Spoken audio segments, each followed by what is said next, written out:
আসসালামু আলাইকুম। জাতীয় নাগরিক পার্টি এনসিপির সাথে কি নির্বাচন কমিশন অন্যায় করতেছে না? জাতীয় নাগরিক পার্টি তাদের দলীয় প্রতীক হিসেবে বা নির্বাচনী প্রতীক হিসেবে শাপলা চেয়ে আছে। যখন তারা নিবন্ধনের জন্য আবেদন করেছিল, তখনই তারা প্রতীক হিসেবে শাপলা চেয়ে আসতেছে। কিন্তু তাদেরকে শাপলা প্রতীক দেওয়া হচ্ছে না। নির্বাচন কমিশন থেকে তাদেরকে শাপলা প্রতীক দেওয়া হবে না বলা হচ্ছে।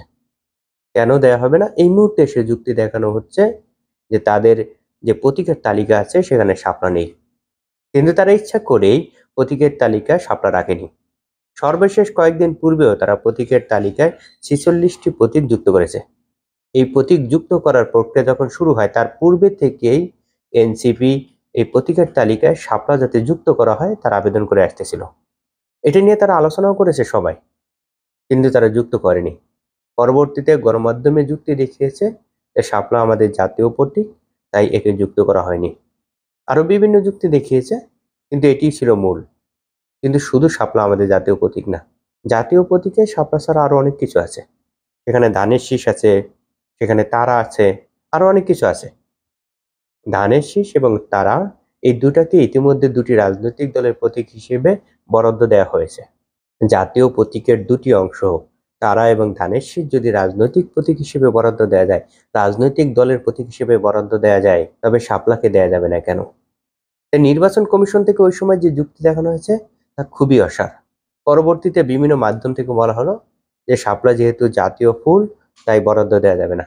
কিন্তু জাতীয় ফল কাঁঠালকে ইতিমধ্যে নির্বাচনী প্রতীক হিসেবে বরাদ্দ দেওয়া হয়েছে, একটা রাজনৈতিক দলের প্রতীক। ইতিমধ্যে এই রাজনৈতিক দলের প্রতীক যদি জাতীয় ফল হতে পারে, তবে জাতীয় ফুল হতে পারবে না কেন?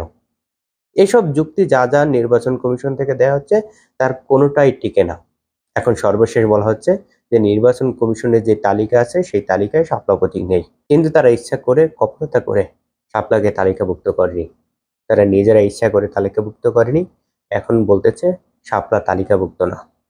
কিন্তু তারা ইচ্ছা করলে এই তালিকা পরিবর্তন করতে পারে। অনেকবার পরিবর্তন হয়েছে, এটি তেমন কিছুই না। তারা ইচ্ছা করলে এটা পরিবর্তন করতে পারেন, এবং যে কোনো রাজনৈতিক দল এই তালিকার বাইরে কোনো প্রতীক যদি নিতে চান, তবে নির্বাচন কমিশনে আবেদন করতে পারেন। তারা যাচাই বাছাই করে সেটি অন্তর্ভুক্ত করবেন।